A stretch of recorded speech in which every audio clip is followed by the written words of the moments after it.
जगदीश कुमार।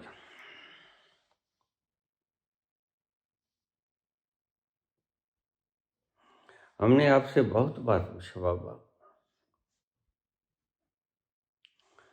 और आपने जवाब भी दिया।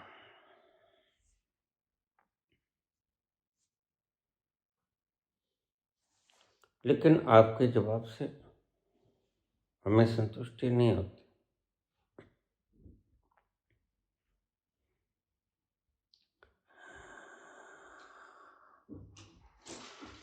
हमने अपने जीवन में प्रथम बार ऐसा व्यक्ति देखा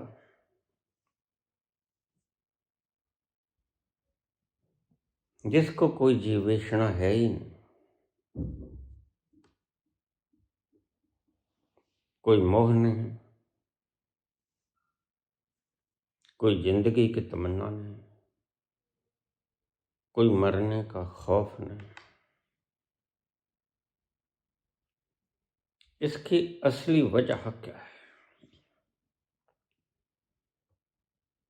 और आप क्यों 24 घंटे अकेले में रहते हो? एक पल के लिए भी आप अपने कमरे का दरवाजा नहीं खोलते।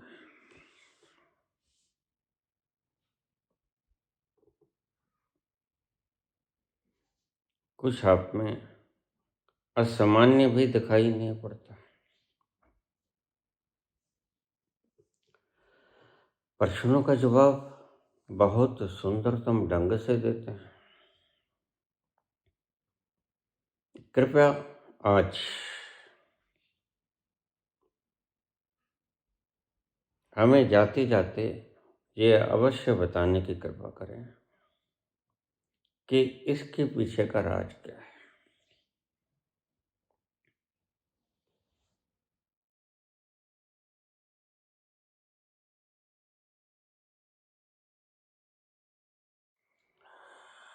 ठीक,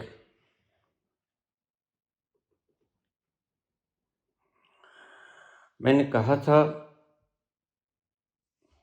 कि मैं साल के अंत में बताऊंगा।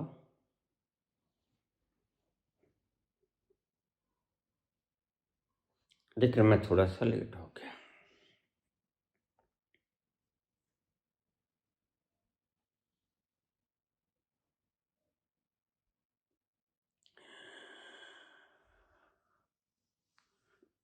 मेरे पास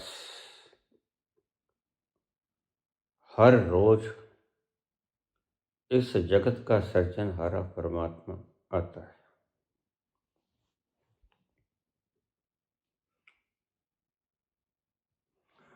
अगर बुद्धि से भी सोचोगे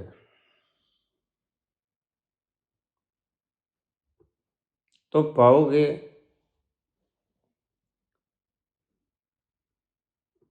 कि बाहर जाने का मन करता है, घूमने का, कुछ भी खाने का, कुछ भी भोगने का, कहीं भी जाने का। आप तो उब जाते हो। मैं तुम्हारे पूछने का सबब मैं समझ गया। मैं उबता क्यों नहीं? क्योंकि मेरे पास परमात्मा आते हैं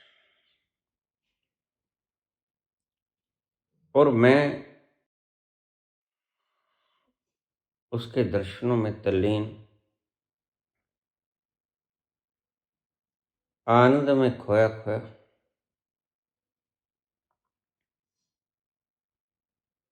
उसकी मस्ती को पीता हुआ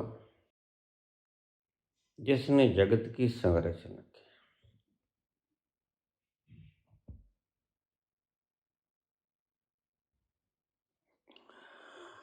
ऐसा नहीं कि वह सिर्फ मेरे पास ही आना शुरू हुआ है, नहीं।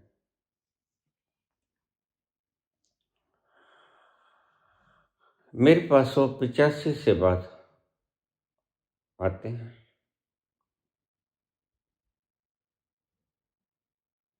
लेकिन उसके बाद रोज आते हैं।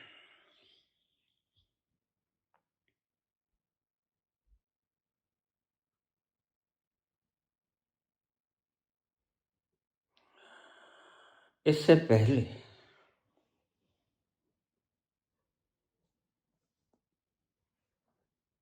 उस सिख धर्म के पहले गुरु नानक के पास आया करते थे।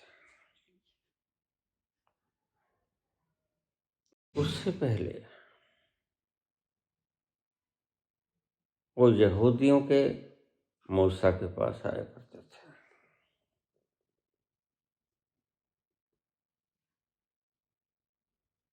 मूसा से पहले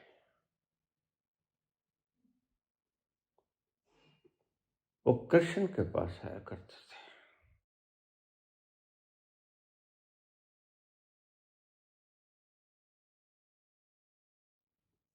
समय समय पर परमात्मा अपने कुछ चुने हुए व्यक्तियों के पास जाते हैं।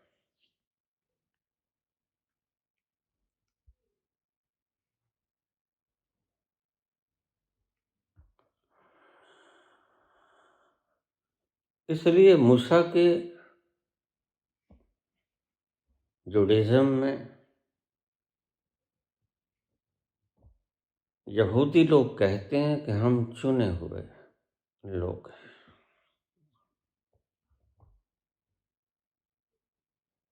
चुने हुए लोग हैं।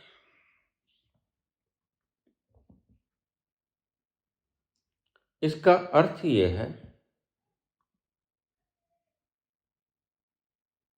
कि हमें मूसा ने तो राह दिया है।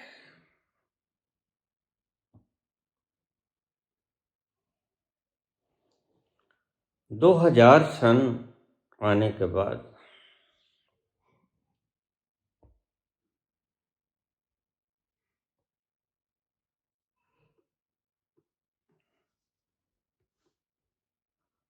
यहूदियत का तोराहा टूट गया।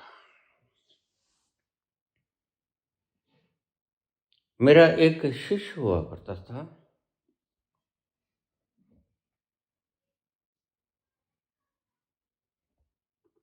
मैंने परमात्मा से कहा कि आप इसके अंतिम बेला तक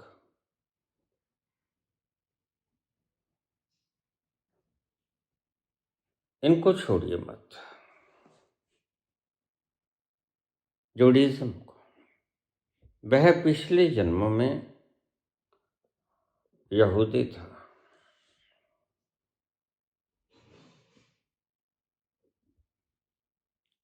तो मुझे गिनती के 8 दिन मिले थे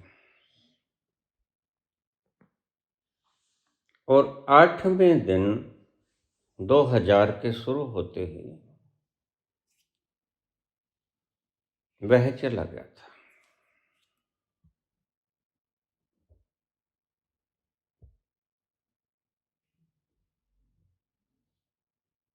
नहीं,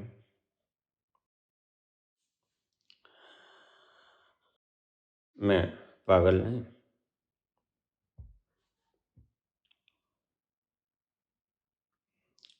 करीब 17 घंटे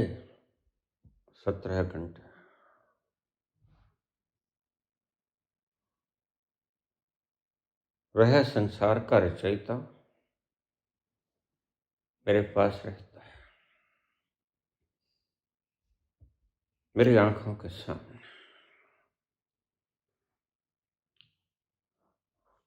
बतियाता है, इसलिए मैं इतना आनंदित रहता हूँ।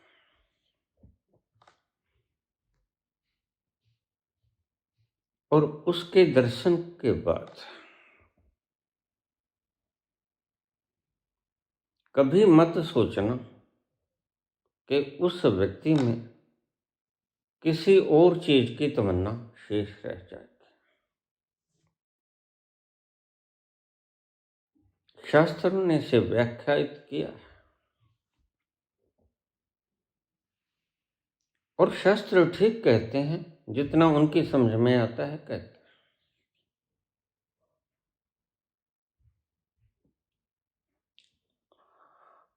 आनंद परमात्मा है, लेकिन परमात्मा प्रत्यक्ष रूप में भी आते हैं। आज मैं वो भेद बोल रहा हूं जो आपको समझ में तो नहीं आएगा,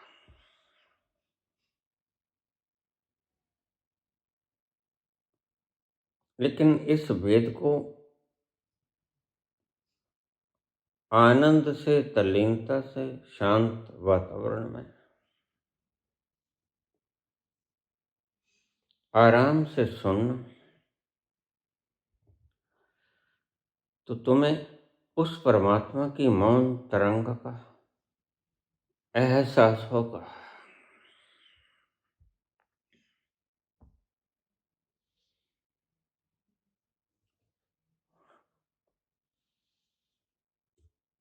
परेशान सभी हैं।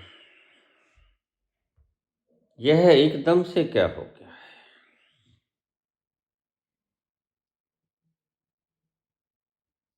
मैं भी कुछ बता नहीं सकता था, और अब मैं जानता हूं कि मैंने अपने सारे लक्ष्य पूरे कर लिए।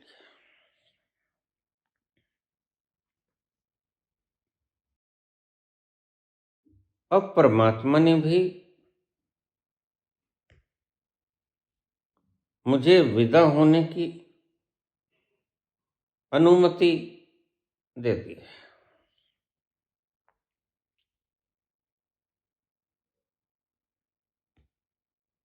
और वह जब तक आता रहेगा तब तक मैं कहीं नहीं जाऊंगा। उसको देखने का मन कभी भरता नहीं। वो इतना प्यारा है।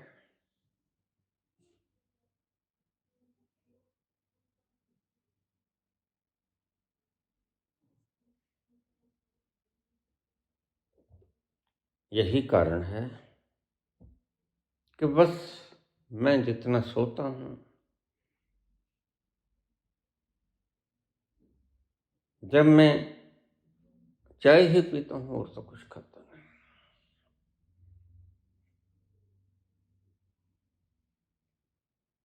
वह तो सर्वज्ञ है। जब उसे पता चल जाता है,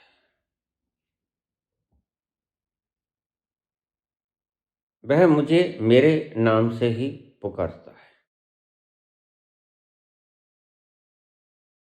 तुम उठ गए हो विजय, तो मैं आ गया।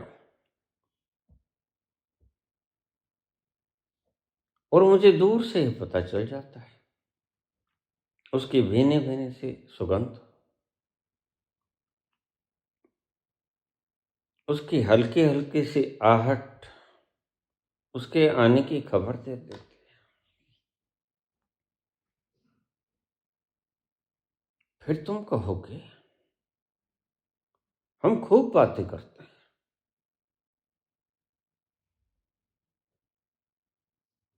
गुजरे हुए जमाने की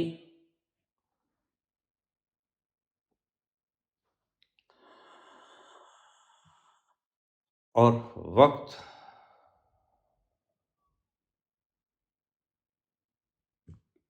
का पता ही नहीं चलता।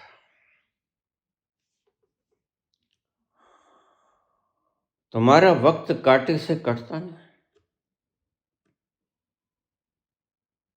और यहाँ पता ही नहीं चलता वक्त कब बीत गया, कब सुबह हुई, सूरज निकला,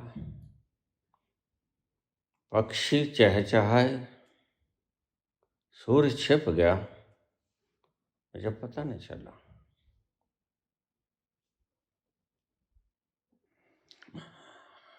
निश्चित ही तुम्हारे लिए हैरानीजनक बात होगी,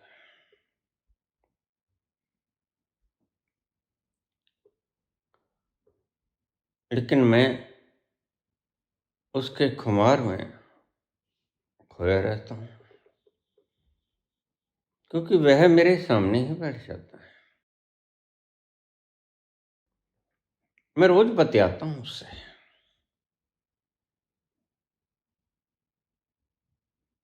और भला उसके सिवा जिंदगी में रखा क्या है? वह विराट को बनाने वाला जब सामने बैठा हो तो कहीं जाने का मन नहीं करता। निश्चित ही आपके लिए यह नामुमकिन सा लगता है। एक व्यक्ति ना तो कुछ खाता है, मात्र थोड़ा सा दूध, चाय, और इतने इतने 14-14 वर्षों से कोई तमन्ना नहीं, कोई मूवी देखने नहीं जाता।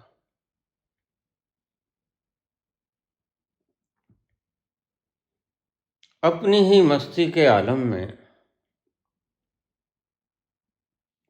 तुम्हारा मन तुम्हें दौड़ाए रखता है, क्योंकि तुम्हारा मन अभी आनंद से भरा है।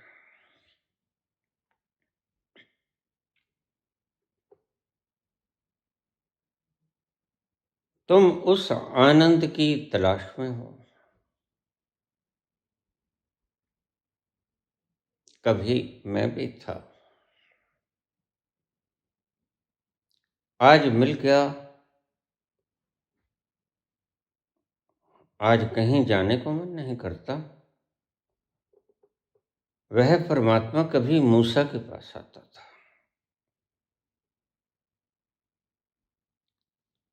बाबा नानक के पास आता था।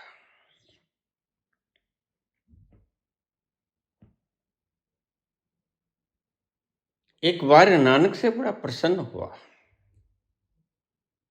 यह सृजनहार।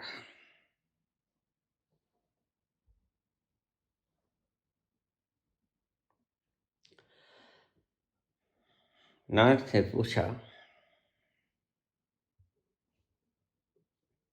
अच्छा नानक बताओ,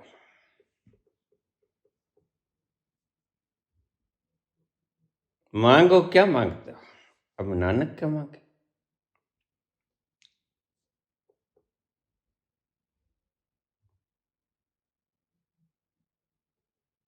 जब वह खुद ही सामने आके बैठ गया, उसके सिवा कुछ मांगने को शेष रह गया नहीं। इसलिए संत कुछ मांग नहीं पाता, और विशेषकर नानक जैसा संत कुछ मांग नहीं पाता। और क्या चाहिए? बड़ा सोचा नानक ने, सब कुछ तो है।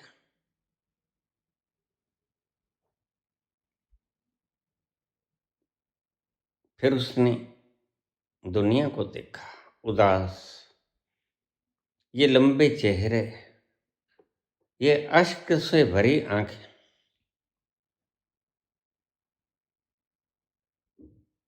यह उदास गमगीन दुनिया,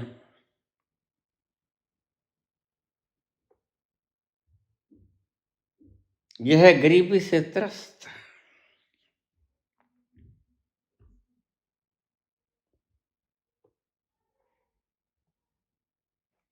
तो नानक बोले, सच्चे पातशाह,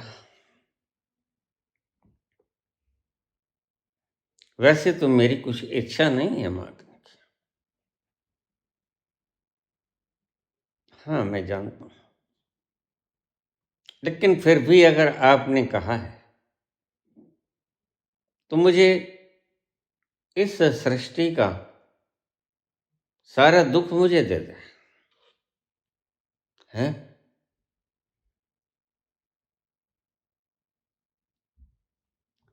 पहली बार इस सृजना का मालिक हैरान हुआ,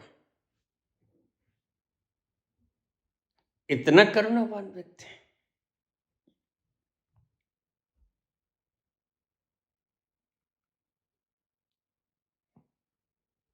भगवान बोले, नहीं, ये मैं नहीं कर सकता।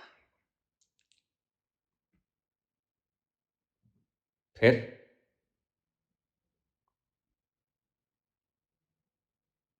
आपने ही कहा था मांगो, तो भगवान बोले ऐसा कर, हम समझौता कर लेते हैं। नानक बोले बोलो प्रभु, सारा दुख तुम्हें अगर तुम्हें ही दे दूंगा तो फिर कर्म भोगों का भुगतान कैसे करूंगा? बाबा कहने लगे कलयुग में क्षमा कर दो।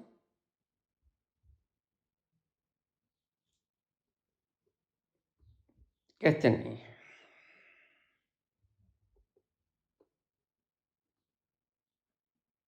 विधान तो रहेगा, लेकिन मैं इतना कर देता हूं कि चौथा हिस्सा दुनिया को दे देता हूं, 3/4 हिस्सा तुम्हें दे देता हूं, 4 में से 3 हिस्से तुम्हें। बाबा ने चरण पकड़ लिया, अहो भाव है मेरे, 3/4 तो मुझे मिला, सारी दुनिया के कष्ट 3/4 तो मैंने हरण कर लिए।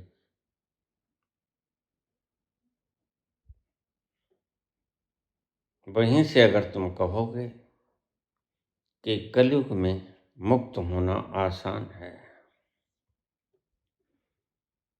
क्योंकि 3/4 आपके दुखों का हिस्सा नानक ले गए अकेले। तुम्हें मात्र 1/4 मिलता है,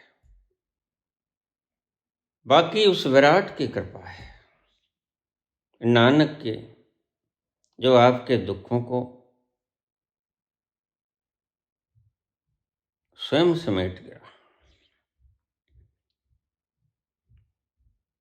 75% तो आपके जन्म से पहले तुम्हारा दुख नानक ने ही हर लिया।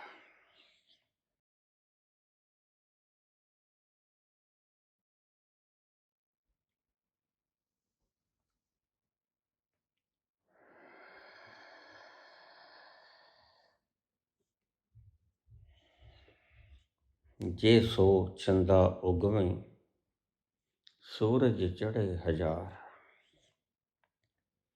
ऐते चानण हुंदियां गुर बिन घोर अंधार।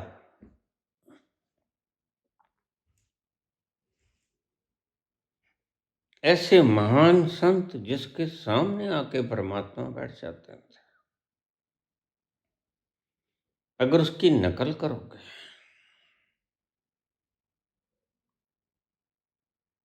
फिर तुम्हारा ठिकाना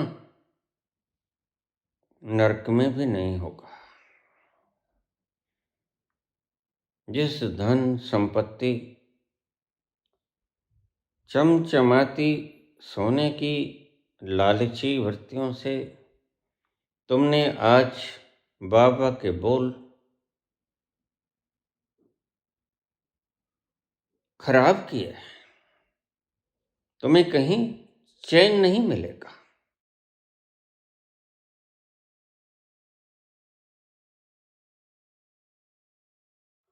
ऐसे गुरु नानक, ऐसे व्यक्ति की करुणा का तुम व्यावसायिक फायदा उठा रहे हो, और अगर सच पूछो तो तुम अपना ही गंवा रहे हो। बस ये मौका था आपके पास, आपने गंवा दिया। कलयुग का अंतिम चरण भी चला, सतयुग का पहला चरण आ गया। 28 अक्टूबर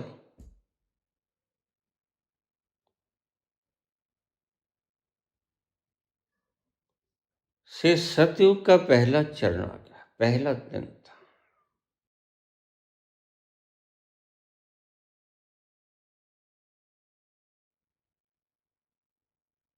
2025।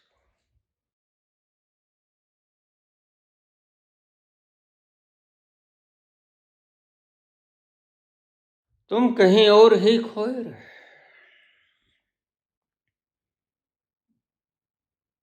वक्त गुजरता गया अपनी चाल से, मदमस्त हाथी की तरह, और तुम अपने ही गुबार लेकर छुन छुने खुड़काते रहे। यह मानव जीवन जिस लिए मिला था, इस जीवन का, इस जामे का तुम उपयोग नहीं कर सके।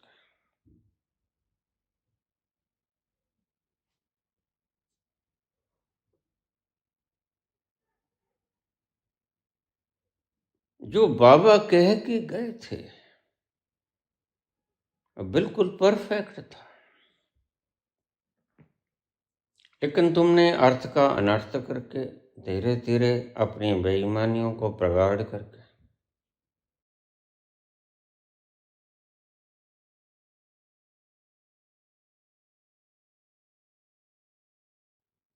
धन धान्य बटोर लिया, पदवियां बटोर ली,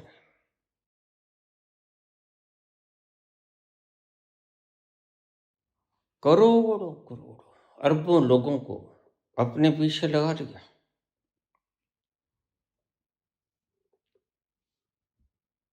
लेकिन क्या वह चैन पाया जो बाबा नानक ने पाया?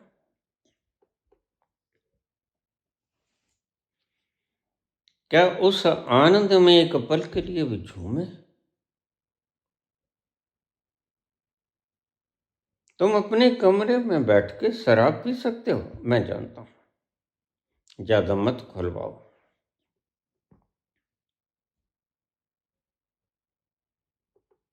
और दूसरों को रोक सकते हो, लेकिन याद रखना, यहां सब कृत्रिम है, artificial, man made. Nanak God made पीते हैं, मैन मेड नहीं पीते। पीते वो भी हैं, और दिन भर रात पीते हैं। नानक के पास 7 घंटे के लिए परमात्मा आया करता था।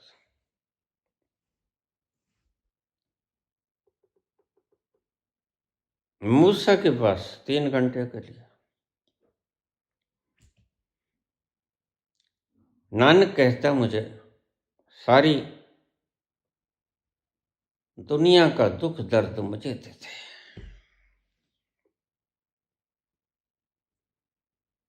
कितनी करुणा रही होगी इस धरती के ऊपर गुरु कहलाने वाले लोगों। क्या तुम में वो जज्बा है कि तुम औरों का दुख मांग सको? लेकिन नानक में जज्बा था। नानक ने सारा मांग लिया, मुझे सारा दे दे। लेकिन इस धरती का स्वामी, अखिल ब्रह्मांडों का स्वामी कहते, नहीं नानक, चौथा हिस्सा रख लेता हूं लोगों के लिए, बाकी तुझे दे देता हूं, क्योंकि मैंने वचन दिया है, मांगो। इतना सा तो समझौता कर लेगा? नानक कहने लगे, ठीक है, आपकी आज्ञा से बाहर मैं जा भी नहीं सकता। उस परवरदिगार, उस महाकरुणा मूर्ति को नमन है। और कैसे तुमने उसके शब्दों को जलील करने में कोई कसर नहीं छोड़ी। कैसे तुमने अपनी ही मानव रचित किताबें बना ली, जबकि बाबा कहते हैं कि मैंने खुद कुछ नहीं लिखा।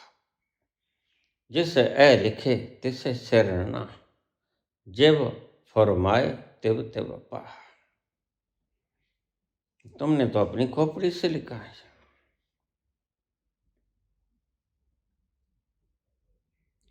और तुम खोपड़ी से लिखने वालों, खोपड़ी से प्रश्नों का हल करने वालों, तुम सूचनाएं दे दोगे लोगों को,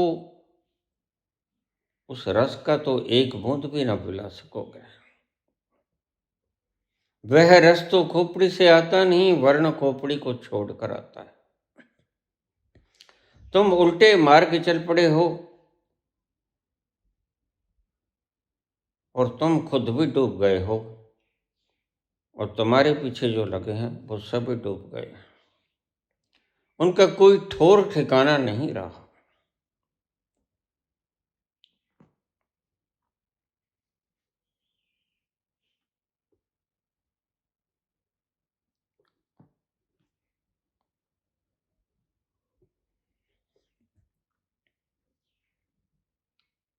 एक कहानी सुनो। वैसे मैं बिगाड़ के कह दिया करता हूं, लेकिन सच सच बताता हूं।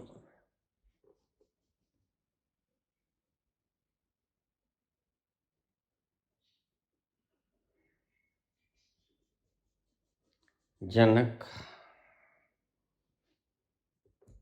यमराज से बोले, मैं नरक का दर्शन करना चाहता हूं।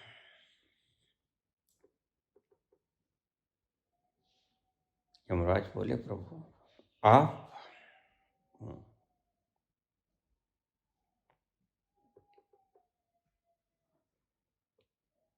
प्रभु ऐसा मत करो।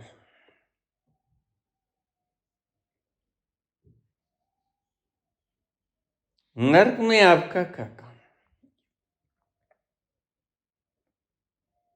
ऐसे होते हैं संत।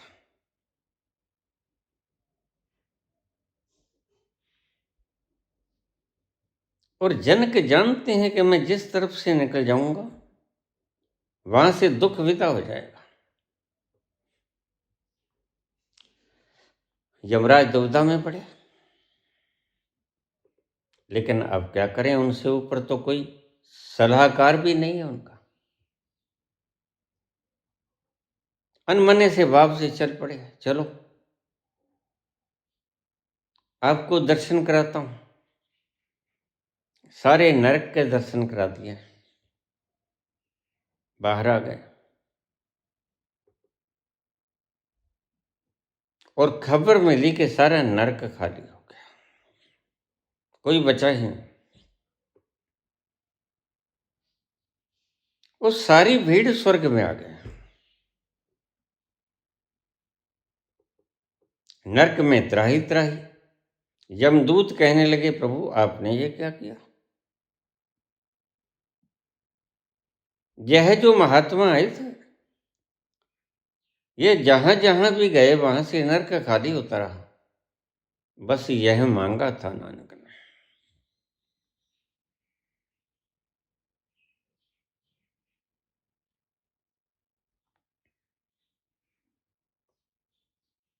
जनक का ही अवतार थे नानक।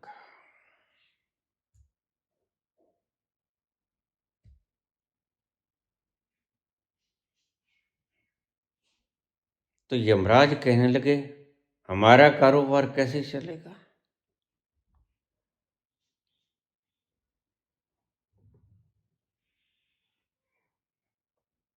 जनक कहते कोई बात नहीं, चिंता मत करो, तुम्हारे कारोबार की भी मैं फिक्र रखता हूं।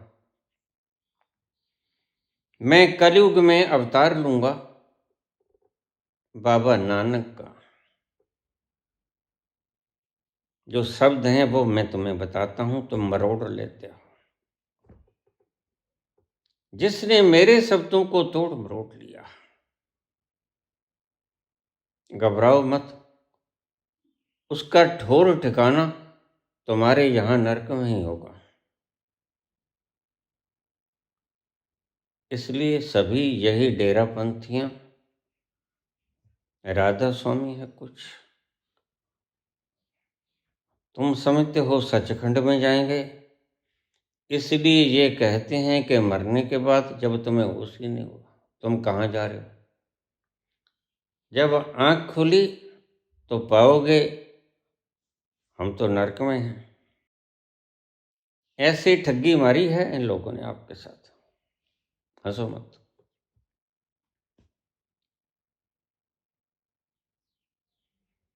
एक ख्वाब सा देखा था हमने, जब आँख खुली तो टूट गया, जब आँख खुली तो टूट गया। ये प्यार अगर सपना बनकर तड़पाए कभी तो मत रोना, हम छोड़ चले हैं महफिल को। तो जनक कहते कि मैं कलयुग में नानक के अवतार से जन्म लूंगा, और जिसने मेरे शब्दों को तोड़ मरोड़ लिया वह सीधा नरक में आएगा। अब व्याख्या आप कर लेना।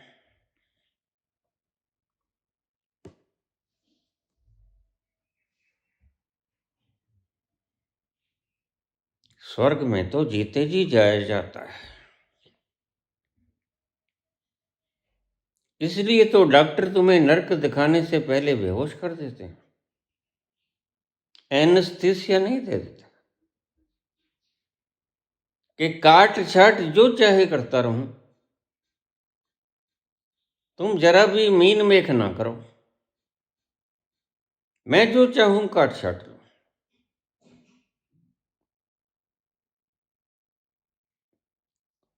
गजब फलसफा है इनका।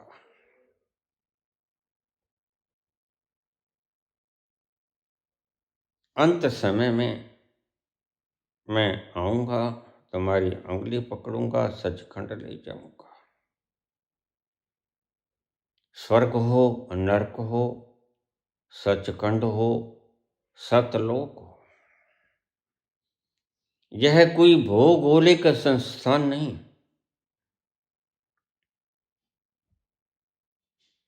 States of mind. अगर तुम जीते जी सचखंड का आनंद न उठा सके तो धिक्कार है तुम्हारी तपश्चर्या पर, तप पर, नामदान पर धिक्कार है तुम्हारे, अगर तुम जीते जी सचखंड का लुत्फ न उठा सके।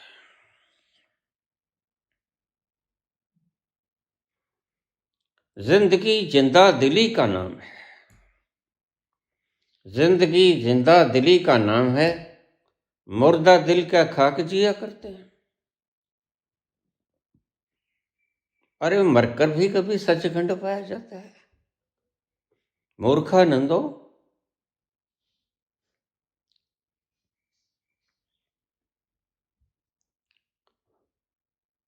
तुमने पुत्र पूछा जगदीश, मैं बहुत देर से इसे अटकाए बैठा था, लेकिन आज तुमने फिर पूछ लिया। मैंने प्रश्नों को बहुत अनगहली में लिया, लेकिन आज मैं बताना ही चाहूंगा। वह दुनिया का मालिक जिसने सृजना की, वह मेरे जागते ही बस मैंने चाय पानी पिया और मेरे सन्मुख आकर बैठ जाता। आज शायद बहुत लोग समझ गए होंगे कि क्यों नहीं मैं लोगों को इकट्ठा करता, दीक्षा देता, क्यों नहीं मैं यहाँ आने देता। और कई बार तो मेरे बच्चे भी मुझे शिकायत करते, हमें आने से क्यों रोका गया। आज उन्हें भी पता चल जाएगा, उनको भी मैंने नहीं बताया।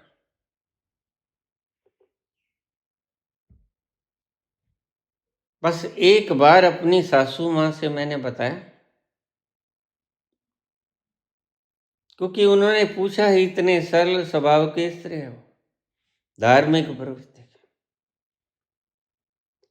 कि आपको क्या हो गया है, यहाँ क्यों बैठे रहते हो, लेकिन आनंद में तो हो, ये तो ठीक। तो मैंने कहा माता, अब तेरे से मैं झूठ नहीं बोल सकता, लेकिन तू प्रथम है जिससे मैं सत्य बता रहा हूं।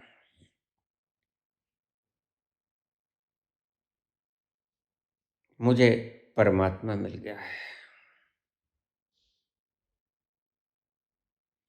और मेरी सासू माँ ने ईश्वर की तरफ हाथ जोड़े ऊपर, यद्यपि वह सब कहीं है, इज प्रेजेंट एवरीवेयर।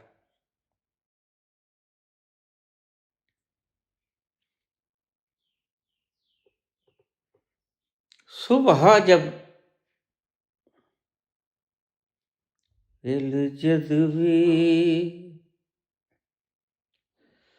मिले फर जातों, वेल जद भी मिले फर जातों,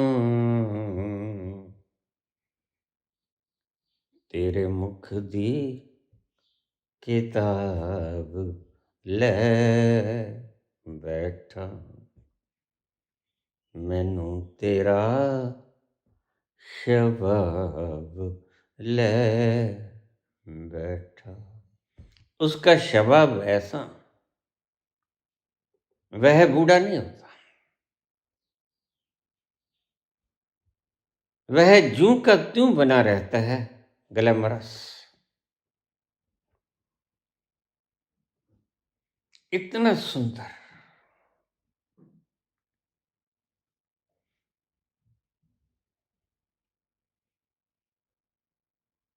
कि मन करता है कैसे देखता है। तमन्ना बढ़ती है कि शराब को पीता ही रहो।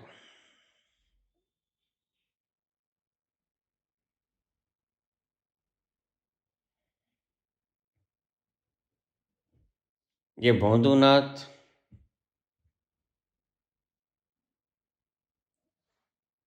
जिस क्षणिक आनंद से तृप्त हो जाते हैं, बड़े सस्ते में चुक जाते हैं। यद्यपि ये जीवन उस महारस को पीने के लिए था।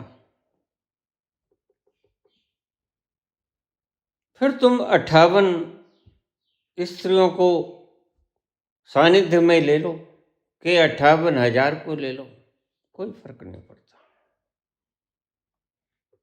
तुम भौंदूनाथ ही रहोगे,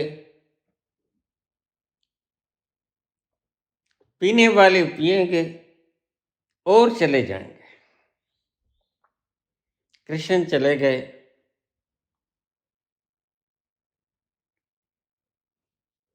मूसा चले गए, मूसा के पास भी आते थे।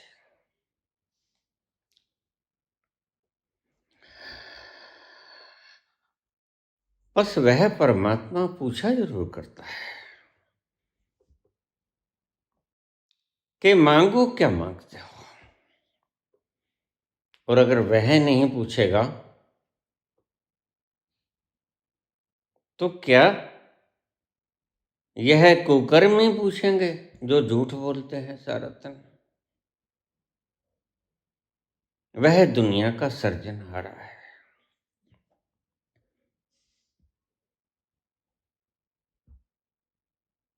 मूसा ने कहा, मुझे एक दिन के लिए संसार की सारी ब्रह्मांडों की व्यवस्था दे दो।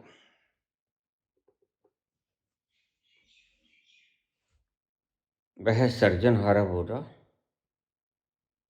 ब्रह्मांडों की व्यवस्था तो तुम्हें नहीं दे सकता मैं। हाँ, इस धरती की व्यवस्था दे सकता हूं 24 घंटे की। समझौता कर लो। जैसे नानक से बोले ऐसे ही मूसा से बोले।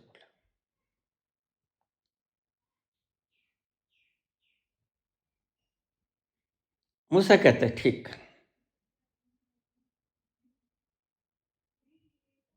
और परमात्मा ने, उस मालिक ने,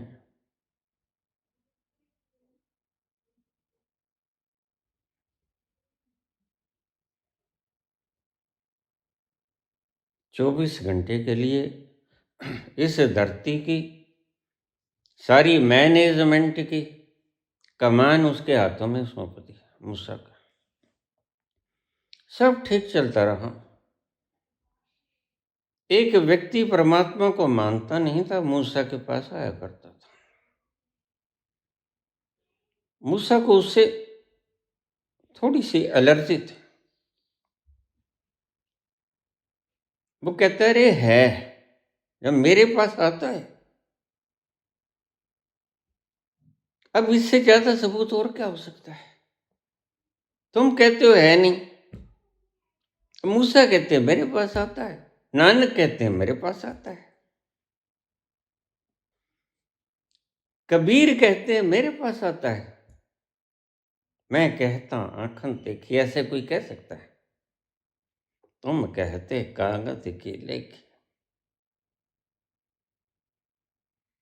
तो हम कैसे कहें कि नहीं आता? नहीं होता तो आचार्य जी सावधान, वह होता ही नहीं है, वह आता भी है। तुम अपनी खुपड़िया से जो समाधान देने हैं देते रहो, हमें कोई मलाल नहीं है इसमें। लेकिन बता के जरूर जाना चाहेंगे कि वह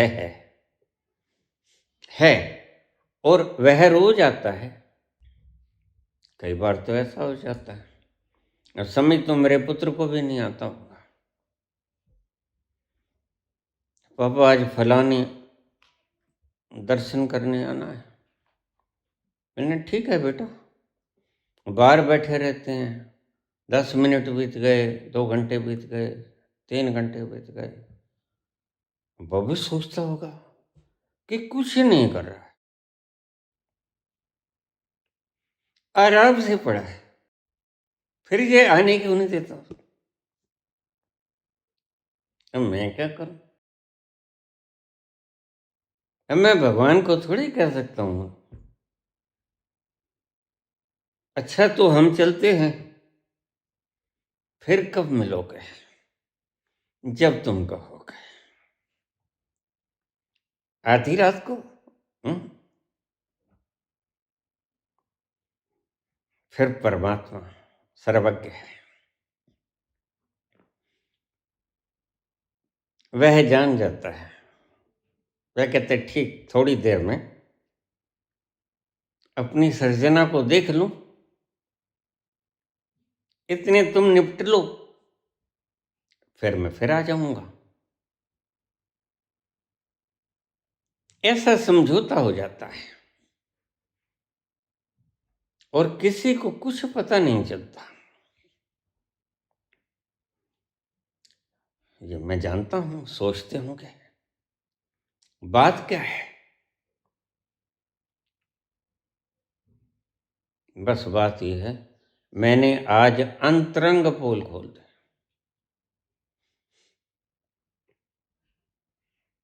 वह है, इस पर जिद नहीं करना है, वह आता भी है। तुमने आज तक कहानियां सुनी होगी, वह कबीर की बेटी कमाली की शादी में आया और कबीर जानता था कोई मेरे पास आता है, ऐसे थोड़े निकल गया था। तुम आधी अधूरी कहानियां कह देते हो, ये लोग बड़े विश्वसनीय होते हैं। अब कबीर जैसा विश्वसनीय तुम्हें कहां मिलेगा? यह तो बड़ी गैर जिम्मेदाराना हरकत है कि बेटी की शादी हो और घर से निकल जाए सुबह सुबह। नहीं, उसे पता है परमात्मा उसे उसको बोल के जाता है कि तुम चले जाना सुबह सुबह, यहां से खिसक जाना, मैं आ जाऊंगा। और धन्य है वो लोग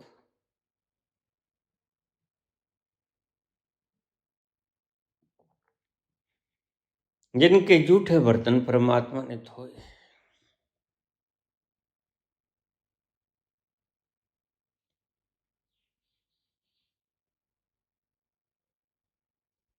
और धन्य है वो लोग जिनको अपने ही हाथों से परमात्मा ने स्वादिष्ट पकवान भेंट किया।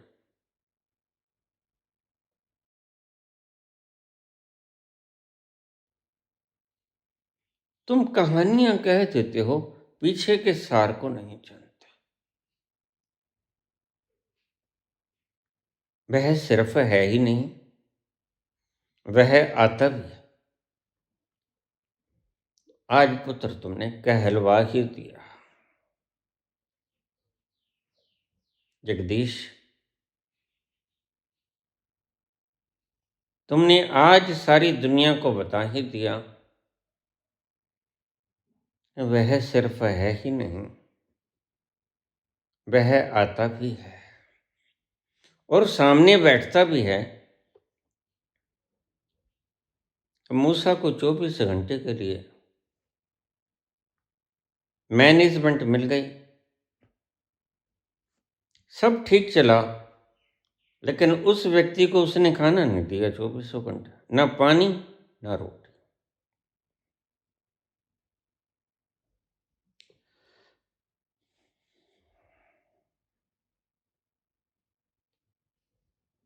मनुष्यता की एक कमी उभर आई।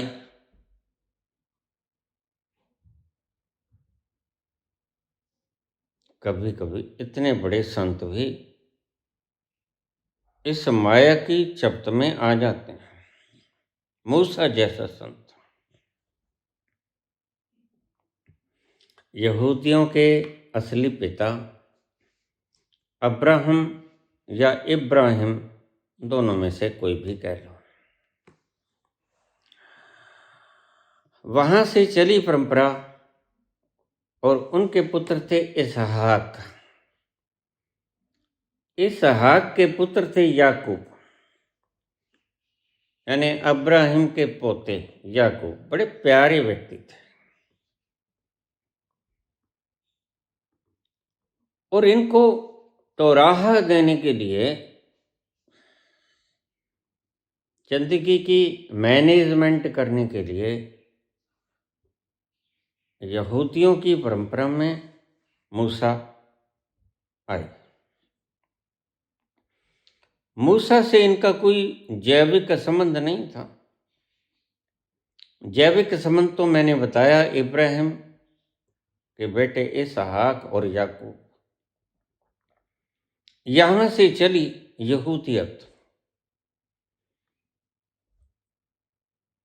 और आज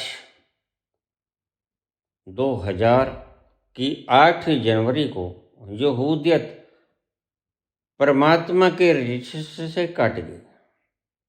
कोई बात, परमात्मा के रजिस्टर से काट दी गई।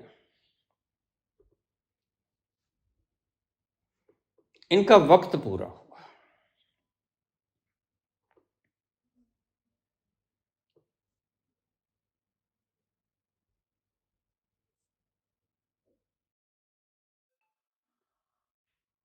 उसने खाने को नहीं दिया 24 घंटे के लिए, पानी पीने को भी नहीं दिया। वह बेचारा प्यासा तड़पता रहा, इधर भूख इधर प्यास।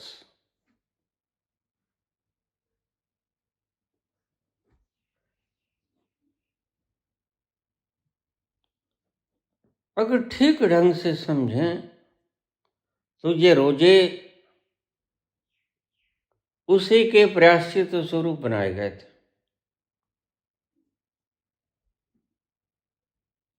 क्या अब 30 दिन तक, जब तक ईद का चांद ना निकले रमजान के महीने में, तो 30 दिन तक तुम सारे दिन से रात तक भूखे रहो, प्रायश्चित स्वरूप। तुमने एक व्यक्ति को भूखा रखा था।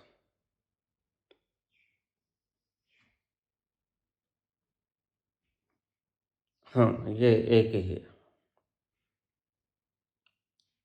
अब्राहम से ये 3 धर्म निकले, यहूदियत, इस्लामियत और ईसाइयत।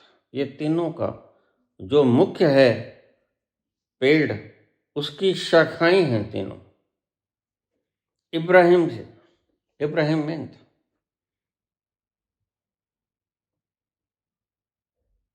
उसके इसहाक, उसके याकूब। दूसरे दिन परमात्मा मूसा के पास आए। मूसा 24 घंटे पूरे हो गए।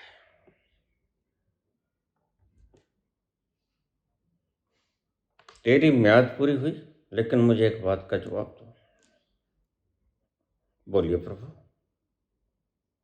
तूने उस व्यक्ति को खाना क्यों नहीं दिया? मूसा बोले, प्रभु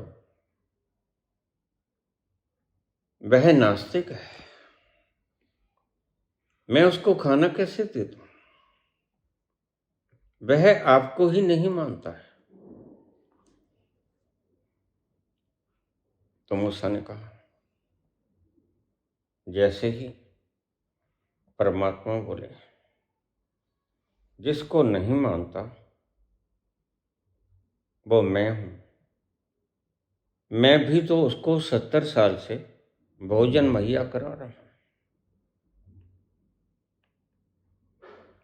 फिर तुम क्या 24 घंटे के मालिक बने कि तुमने उसका खाना पीना ही बंद कर दिया? क्या भूखा मारोगे उसको?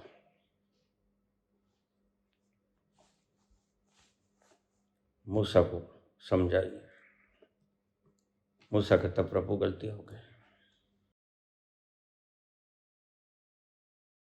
क्षमा करो, भूल हो गया मुझसे।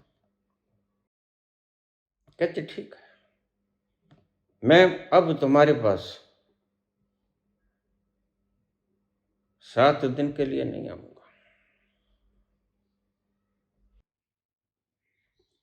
अब मूसा तो आंखों में आंसू भरा है।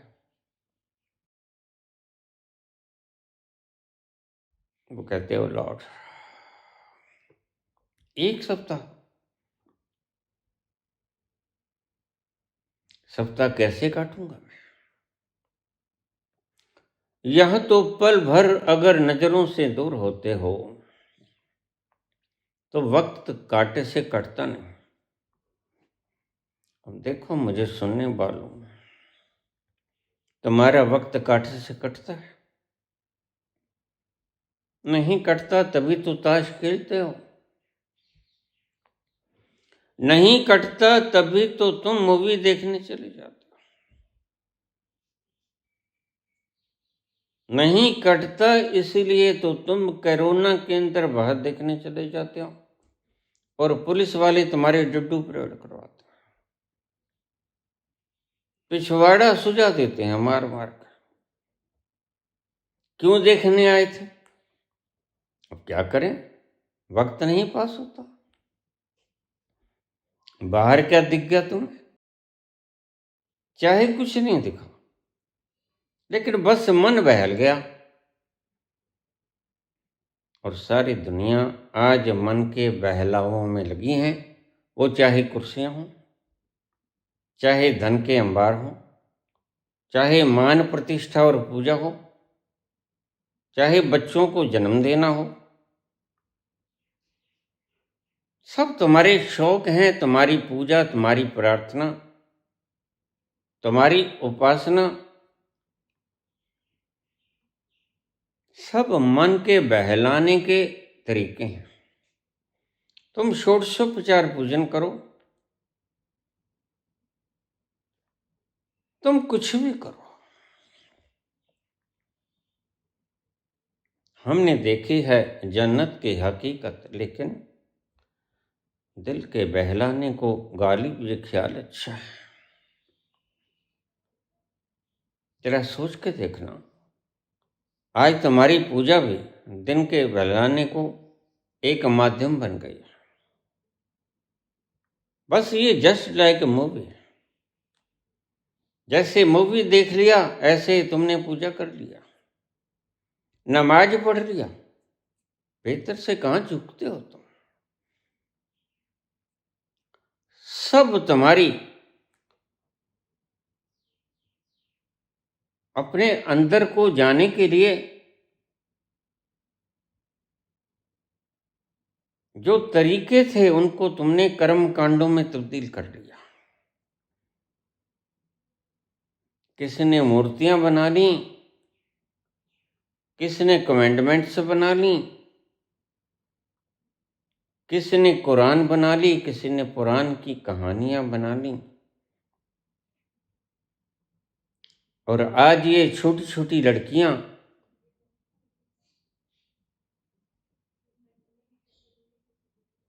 लिख देती हैं इतने पैसे लगेंगे, बस ये भागवत की कथा कहने का, ये पैसे में बिक जाती हैं।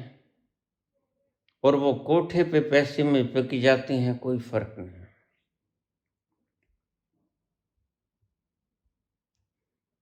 जीने का सलीका नहीं आता दोनों को। उनकी मजबूरी होती है, इनका लुत्फ होता है कि कैसे लोग पूछते हैं पाँव को आके। कितने लोग सुनते हैं इस मूर्ख बाबा बागेश्वर को, बड़ा मन खुश होता है। लाखों लोग बैठे हैं, पता नहीं होता ये भीड़ों के झुंड हैं। और भेड़ों के झुंड की कोई औकात होती है? भेड़ों के झुंडों की कोई मूल्य होता है? नहीं होता।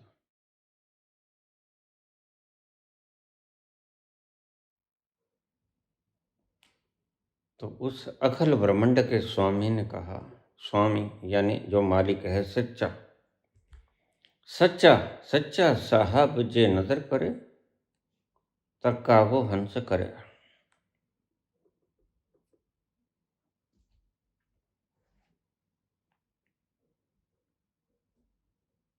सात दिन तक मैं नहीं आऊंगा,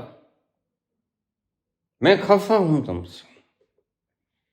यद्यपि परमात्मा अगर एक क्षण के लिए भी खफा हो जाए तो आदमी की औकात यहां क्या रहेगी तुम जानते हो। जब उसकी बनाई हुई चीजों से 5 मिनट के लिए ऑक्सीजन ना मिले तो हम गंगा जी में लाशें बहने लग जाती हैं।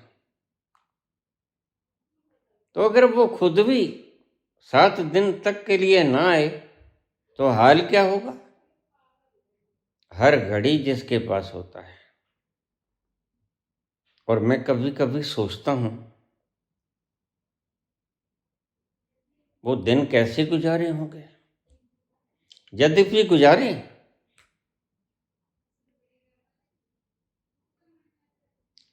तथापि सोचता हूं कि वो दिन कैसे गुजारे होंगे जब तलक दर्शन नहीं हुआ।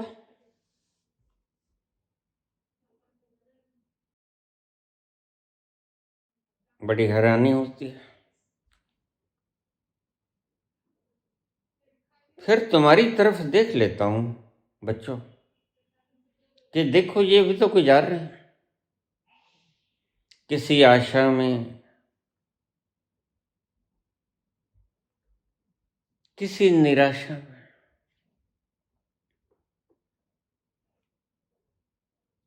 दिनों को धक्के देते हुए दिन गुजर जाता है।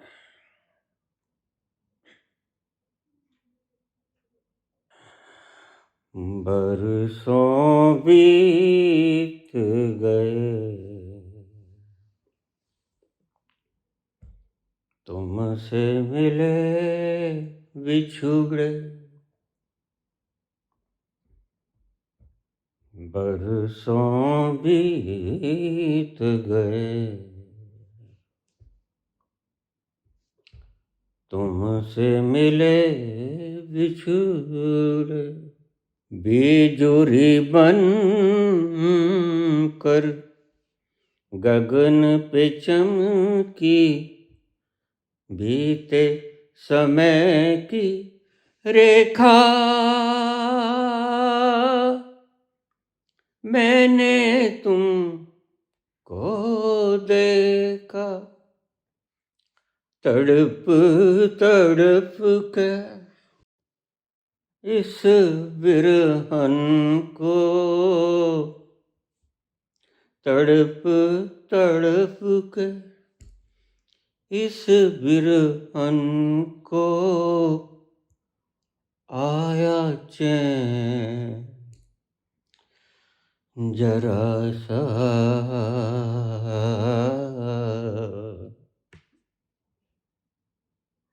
फिर भी मेरा मन प्यासा, मेरे नैन सावन भादों, फिर भी मेरा मन प्यासा, फिर भी मेरा मन प्यासा। कैसे बीते होंगे वो क्षण, लेकिन बीते। वो भी क्या जमाना था जब इस अज्ञात की खोज में न जाने कहां कहां तक घूम आया, घर छोड़ दिया, पैसे नहीं थे भूखे रह लिया, हरिद्वार चला गया,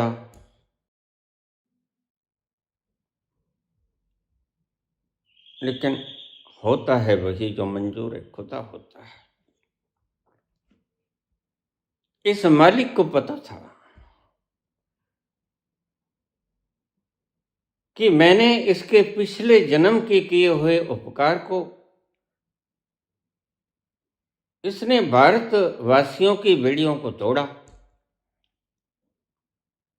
और मैं इसकी सभी बेड़ियों को तोड़ूंगा। परमात्मा बड़ा ईमानदार है। इसलिए कृष्ण ने कहा तू निष्काम कर्म कर, तू सहकाम कर्म ना कर, क्योंकि कर्म का फल तो वह बिल्कुल ईमानदारी से तुम्हें दे देगा जिसने इतनी सृजना कर दी, जो इतनी सृजना को करने में समर्थ है और तुम एक जर्रा तक भी नहीं बना पाते, वह बेईमानी तो नहीं करेगा। इसलिए गांधी ने कहा नहीं, मैं गद्दी नशी नहीं हूंगा, मेरा काम खत्म है। अब जवाहर तुम बैठ जाओ, क्योंकि बाकी राजा महाराजा ये जवाहर के बस की बात नहीं, ये पटेल तुम्हारे बस की बात है। तुम सुडोल काया के हो और तुम लोह पुरुष हो। ये ढुलमुल सा नेहरू ये काम नहीं कर सकेगा।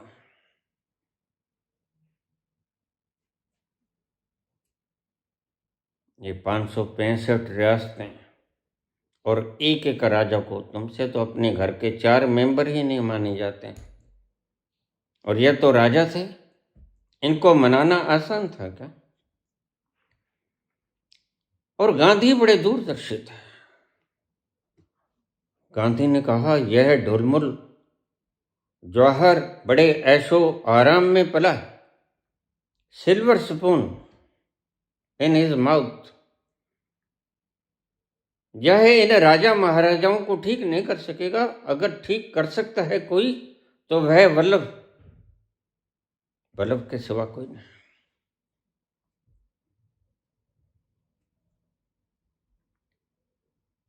तो उसे कहा वल्लभ तुम ऐसा करो। जैसे भी सभी राजाओं ने कहा प्रधानमंत्री तो बनने के योग्य पटेल ही है, सबने वोटिंग भी की, लेकिन गांधी तुम्हारे अनुसार नहीं चलते। गांधी की स्वप्रज्ञा जाग गई।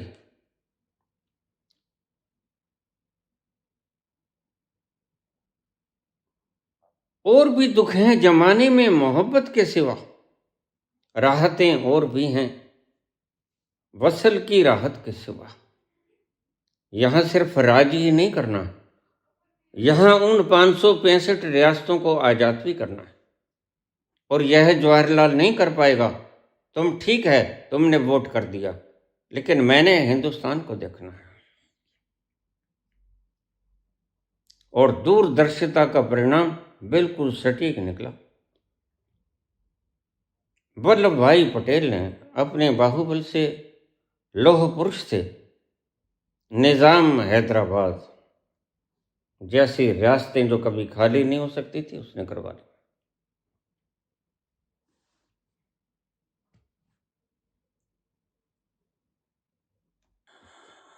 और जूनागढ़ का नवाब पाकिस्तान जाना चाहता था, क्योंकि जाते जाते अंग्रेज एक दरार डाल गए थे। और मेरे बच्चों, तुम दरारें मत डालना, नहीं इसका अंजाम बड़ा भयंकर होगा। आज इंग्लैंड की हालात देख लो, और अभी कुछ भी नहीं हुआ है। इंग्लैंड के हाथ में ठूठा आ जाएगा, भिक्षा पात्र। इन्होंने जो तशद्दुदें की हैं निर्बोध लोगों के ऊपर, वैसे ही तशद्दुदें आज मूसा जी ने तोराह देकर गए थे, वो इजरायली कर रहे हैं। इनका नामो निशान भी नहीं होगा। तो जूनागढ़ का नवाब पाकिस्तान जाना चाहता था, तो पटेल ने कहा ठीक, जाओ। कहते कहाँ जाऊं? कहा पाकिस्तान जाओ। तो जनता से पूछ लेते हैं हम। मर्दमशुमारी हुई, जनता से पूछा गया, जनता ने वोट हिंदुस्तान के हक में डाला, जूनागढ़ हिंदुस्तान का हो गया। और जूनागढ़ का नवाब पाकिस्तान भाग गया। मुझसे पूछते हो हिसाब, तुम ऐसे सेठ हो जो दुकान पर कभी आए नहीं और 10 सालों के बाद हिसाब लेने आ गए कि लाओ जी, क्या बट्टा, क्या मुनाफा हुआ, मुनाफा हमें दे दो, जो नुकसान हुआ, जो मर गए 10 लाख लोग, हमारी तो चिड़ी भी नहीं मरी, लेकिन हिसाब लेने आ जाते हैं ये व्यक्ति बड़े होशियार। और जो वतन के लिए शहीद होना ना जाने, उसको हिसाब लेने का भी कोई हक नहीं, हिसाब मांगने का भी कोई हक नहीं। और अब दुनिया हिसाब मांगती है। देखो 12 वर्ष हो गए उनको, कोई हिसाब नहीं देता। हिसाब मांगना ही जानते हो, बस हिसाब देना नहीं जानते।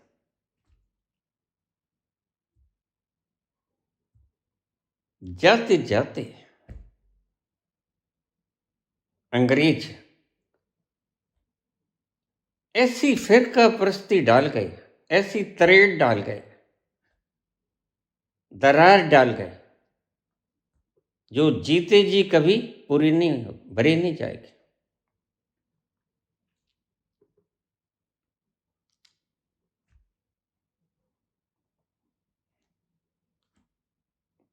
मूसा के पास गए, नानक के पास गए, भगवान कबीर के पास गए, मेरे पास रोज आ जाते हैं। और तुम फिर भी मुझसे पूछते हो बाबा ये खुमारी। बाबा ये खुमारी और ये आनंद और ये इतनी गहरी बातों का विश्लेषण, और जिस तरह से हम चाहें वैसा विश्लेषण।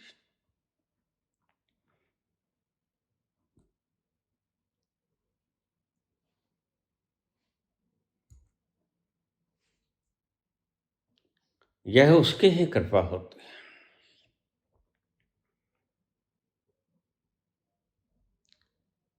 सच कहूं तो न तेरा न मेरा यहां किसी का कुछ नहीं। यह जो बैठा सामने इसका सब कुछ।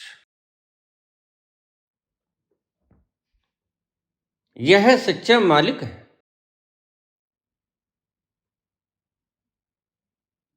इसकी नजर एक बिगड़ जाए थोड़ी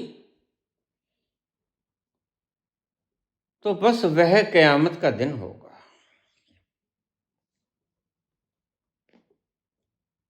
जब तक नजर इसकी सलामत है तब तक कयामत नहीं,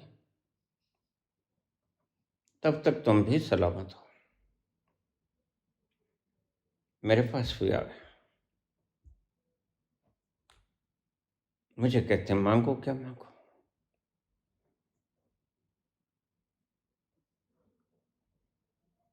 एक तो मैं बता दूं, परमात्मा कह दो, अल्लाह कह दो।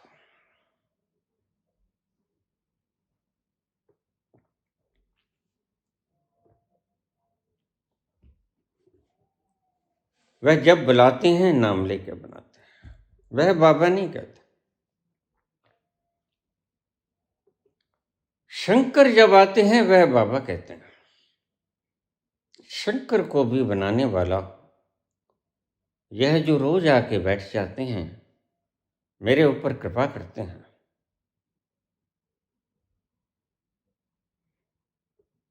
जिसको देखकर मैं लुत्फ में मदहोश की अवस्था में सब भूल जाता हूं,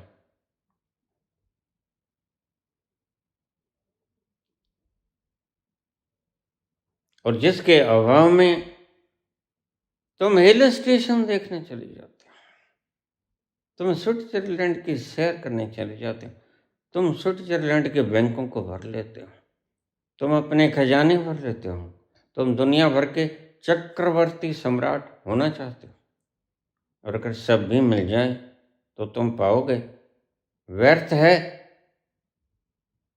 छोड़ ही तो दिया करते हैं बुद्ध राजा और महावीर भी छोड़ दिया करते हैं। 24 के 24 तीर्थंकर राजा थे जैनियों के, और 24 के 24 तीर्थंकरों ने राजपाट छोड़ दिया। तुम कमाते हो तो तुम में सिर्फ एक ये आशा है ना, आशा कि कोई बात नहीं, और ये बुद्धू लोग जो कहते हैं मत ना हारना, ये तुम्हें गर्त में करा देते हैं। मैं तुम्हें आसान तरीका बता रहा हूं। अगर परमात्मा ने तुम्हें हराया तो हार जाना, क्योंकि उससे बड़े तुम हो नहीं। अगर तुम उसके बनाए हुए सर्कमस्टेंसेस से लड़ोगे, और जो भी आज तक लड़ा है वह हारा है। वह जीत भी जाए तो लगेगा कि जीत गया, लेकिन वास्तव में उसने तो खुद को ही खो दिया। वह हारा ही नहीं, ही लॉस्ट हिमसेल्फ। वह तो अपने आप को ही खो दिया। Not only defeated but lost himself. तुम तो सिर्फ हारोगे, लेकिन जो अड़ गए, जो कहते आईएएस बनेंगे, हम तो प्राइम मिनिस्टर बनेंगे, हमने तो वेनेजुएला के राष्ट्रपति को उठाना ही है, हमने तो ईरान को जीतना ही है। हमें तेल चाहिए, और वो अच्छे से तेल दे देता है। उसके पास बहुत बढ़िया ढंग का तेल है।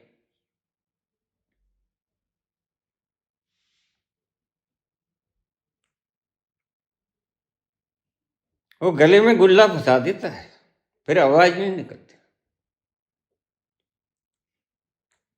यह है मालिक। क्या शब्द करूं, कैसे? शब्द नहीं है कोई। शब्द हमारे बनाए हैं और व्यर्थ हैं और सीमित हैं और क्षुद्र हैं। शब्दों से उसकी शलाघा नहीं होती।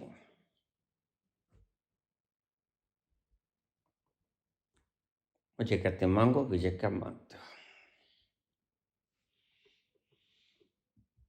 मैंने कहा प्रभु,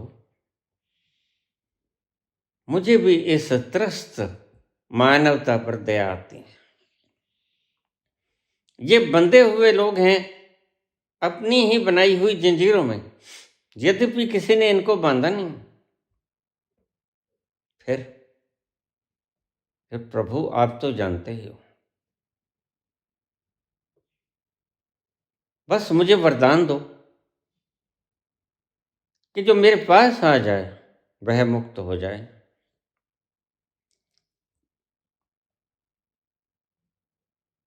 बाबा कहते ठीक, तुम जिसके हाथ अंगूठा लगा दो वह मुक्त हो गया। और मुझे पूछने वाले पूछ लेते हैं, बाबा ये कैसे हो जाता है?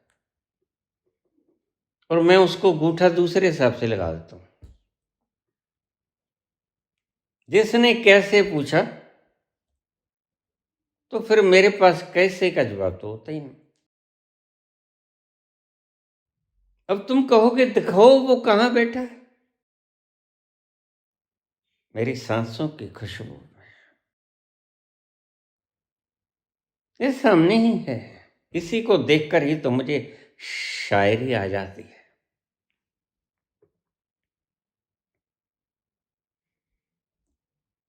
इसी की हसीन रंगत को देखकर तो मुझे गुलाल छिड़क जाता है। तुम होली मनाते हो, मेरी सदा ही होली रहती है। तुम दिवाली मनाते हो, मेरी तो 24 घंटों दिवाली रहती है।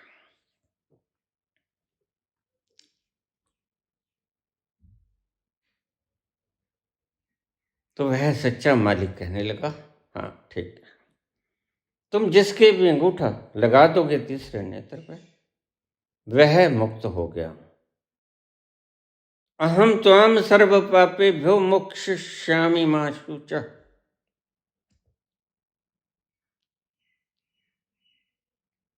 मैं तुम्हें वरदान देता हूं। अब अगर मुझे लोग पूछें कि कैसे हो जाता है, वह अपनी खोपड़ी को चलाते रहे, मुझे जरा भी आपत्ति नहीं। लोग मुझे कमेंट कर देते हैं, मेरे अपने ही हैं।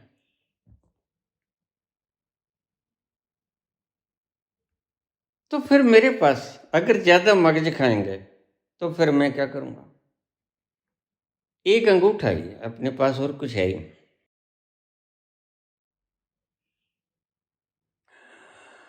तुम मुझे कहो कि पानी कैसे बनता है, तो मैं कहूं कि H2O, दो एटम हाइड्रोजन का और एक एटम ऑक्सीजन का, पानी बन गया H2O। फिर तुम कहोगे ठीक है। फिर तुम अगर पूछो मुझे, जो कि पूछोगे, यह H और O के एटम किसने बनाए? मैंने कहा परमात्मा ने बनाया। फिर तुम पूछोगे कि वह हाइड्रोजन और ऑक्सीजन के एटम लेके कहां से आया? फिर आखिर तो मुझे चुप होना ही पड़ेगा ना। तो समझदार व्यक्ति पहले से चुप हो जाते हैं। जो बाद में चुप होना पड़ेगा, क्योंकि यह बुद्धि प्रश्न ही ऐसा ऐसा कर लेगी, खुद तो मूर्ख है।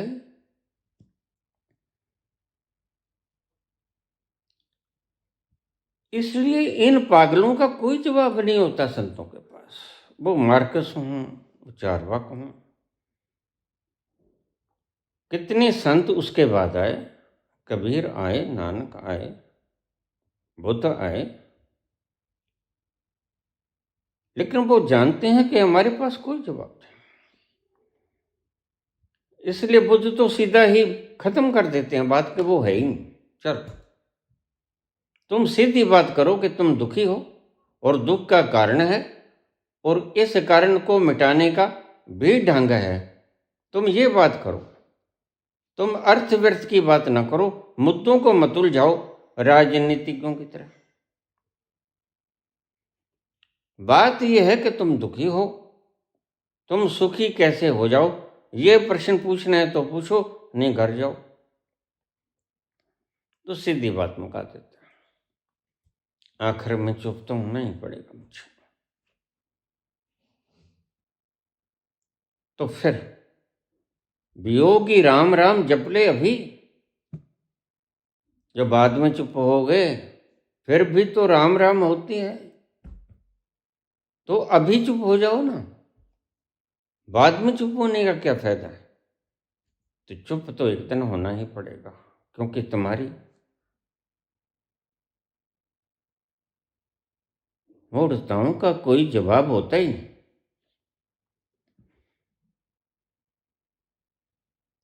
लाखों ही पंडित, करोड़ों ही सियाने, खुदा की बातें तो खुदा ही जाने। वो कहां से लेके आए, यह उसकी सिरदर्दी है, और हम ऐसी मूर्खताओं में पड़ते भी नहीं। हम तो बस एक ही बात जानते हैं, सामने शराब पड़ी, बस जैसे पंजाब पुलिस के पी लिखा होता है, तो हम किसी भी जवाब को, कोई प्रश्न पूछ ले, हम कहते हैं पी पी पी पी, पियो और जियो, मस्त हो जाओ। क्या लेना है तुमने प्रश्नों से, किते किते आए, किते किते चले गए। न कर इतना तकव्वर, जहां एक रोज फानी है, यहां से आला हो गुजरे न कुछ बाकी निशानी है। तेरे से कितने आला हो गुजर गए, कोई निशानी बाकी नहीं। बेबीलोन में सिकंदर की कब्र ढूंढ के दिखा दो। फिर जब तुम्हारे पास सवालों के जवाब नहीं होते तो तुम झूठे दिलासे दिया करते हो। ये लो ऐसे करो, 5 नाम दे जाओ।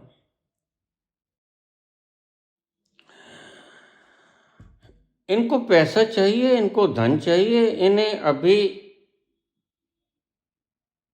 यह मान्यता टूटी नहीं कि धन से वह नहीं मिलता।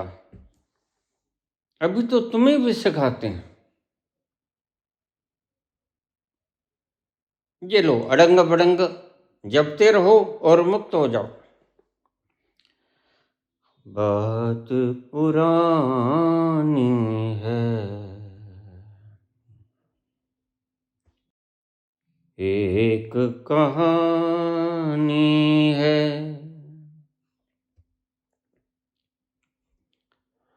अब सोचूं तुम्हें याद नहीं है, अब सोचूं नहीं भूले,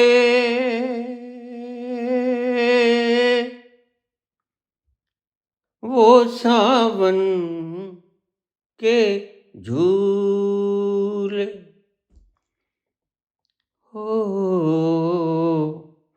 रुत आए रुत जाए, देखे रुत आए रुत जाए, देखे झूठा एक दिलासा।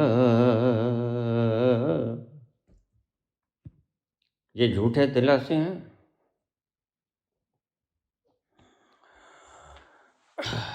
ज्योत निरंजन ओम ओमकार रणंकार सोहम सतनाम। क्या हो जाएगा भाई इससे? क्या हम सारे दिन में जो शब्द बोलते हैं उनमें ये सारे शब्द कितनी बार आते हैं? सारे दिन में जो हम बकवाद करते हैं उनमें ये नाम कितनी बार आ जाते हैं?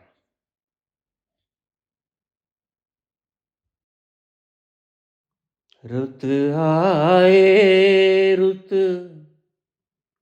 जाए देकर, रुत आए रुत जाए देकर, झूठ ये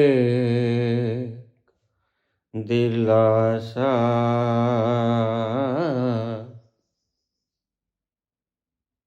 फिर भी मेरा मन प्यासा। हरि ओ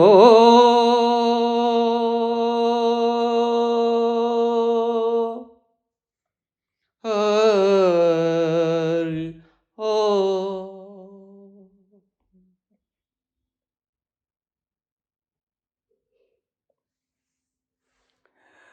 धन्यवाद।